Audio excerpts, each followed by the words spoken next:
26 version of the petition sheets, while the objector could have argued that in the original objection, that again, much like what you just stated about converting the signature sheets and comparing them to the voter rolls, that's an attempt, as I see it, to amend your objection. Paragraph 2 of that objector motion to strike speaks about the insufficient number of signatures, and again speaks to this converting of the PDFs to Excel, 279 sheets, etc. All of that, Mr. Kitover, is in the nature of an effort to amend or supplement your objection, in my opinion. And so, to the extent you characterize it as a motion to strike, it will be denied. I am taking it as a motion attempting to amend or supplement your objection. Now, back to the objection itself and the motion to strike. This is John Kitover. I'm running for Today, Illinois at some point, you had requested, as counsel indicated, a record exam or a record exam summary, noting that the candidate had not been subjected to a record exam. The candidate is 100% right. You did not present an objection in this matter, which would have caused a record exam to be required.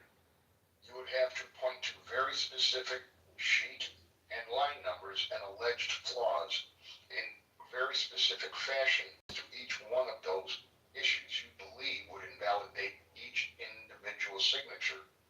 It does not put the candidate on notice how to defend in this case to merely point at his, 279 petition sheets and say they're bad. It is a fundamental requirement that the objection put the candidate on notice of what they are called to defend.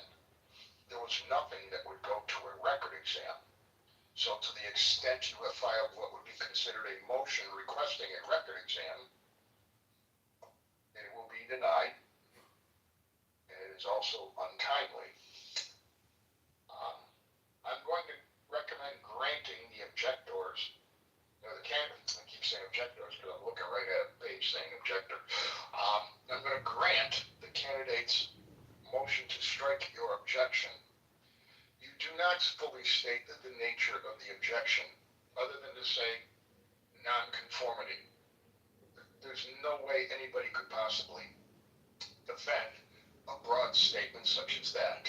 You also do not have any interest stated there, and your name and address, well, okay, you got that. Is there anything further you want to say in defense of your objection, sir? Yes, Your Honor. Right at the Illinois SBE processing facility in Springfield, the number one objection is nonconformity. Now, I understand it's general and vague, but it was my understanding as a candidate myself and an objector that these proceedings and hearings allow candidates and objectors to present evidence on nonconformity. Yeah, they certainly do. But you have to say what the nonconformity is, and you did not. You merely alleged in broad strokes. Your Honor, we're dealing with petitions, and as a candidate myself, this all deals with signatures. I thought that's, pretty generalized and understood that this entire hearing and all proceedings deal with validity of signatures. These are what we're, presenting to be on the ballot. I take it your word that that is how you understood it. However, that is not the law. There has to be sufficient basis alleged in your objection, which cannot be amended, that will put the candidate on notice of what they are called to defend. It's simply absent. I understand that, Your Honor, but in my defense, my petitions myself were fully issued an Illinois SBE records exam summary report. I don't understand why Mr. Noli can't also be issued an Illinois records exam summary report. It's just my concern that there's a lack of integrity or equality in terms of examination of petitions. Well, I was not involved with any objection to your nominating petition, so I can't speak to what that objection looked like. But having done this for well over 2 decades, a record exam is ordered when the objection cites to specific sheet and line numbers and alleges very specific deficiencies, such as signer resides outside of district, signer does not reside at address on his name, signer's signature not genuine. There's several others, but that's the concept. Your Honor, I've seen these objection sheets, and I could easily have filled out a blanket objection sheet for every petition sheet and submitted it. I mean, I'm just concerned that doing that is the exact same thing. I could very easily have submitted corresponding objections for every line item through a PDF blanket document. I just didn't do that. But I assume that my motion to object on, general noncompliance authorizes a full Illinois SB records examination. I was under the wrong impression, and I apologize, Judge. I understand, and I'm not holding, I'm not castigating you. These are very specific requirements for objections. I can only say that your assumptions, as you stated them here today, were simply incorrect. They required far more than what you did. So I will be granting the candidate's motion to strike and recommend to the board that they dismiss your objection. Anything further on behalf of the candidate? No, thank you. Anything further, Mr. Kitover, on behalf of the objector?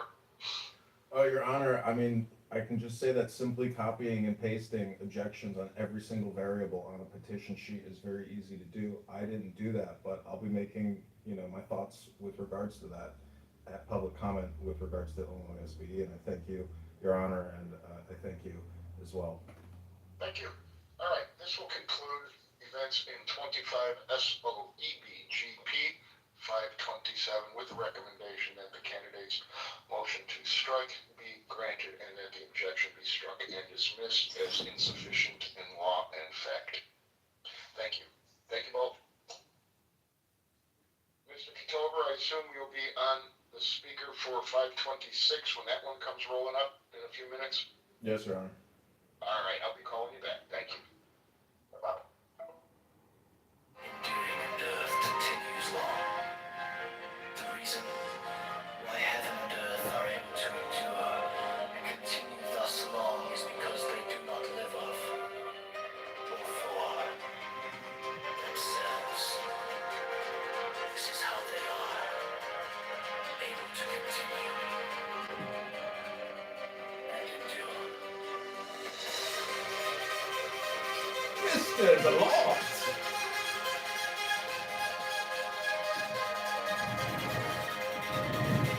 Canada Congressman John Kitover.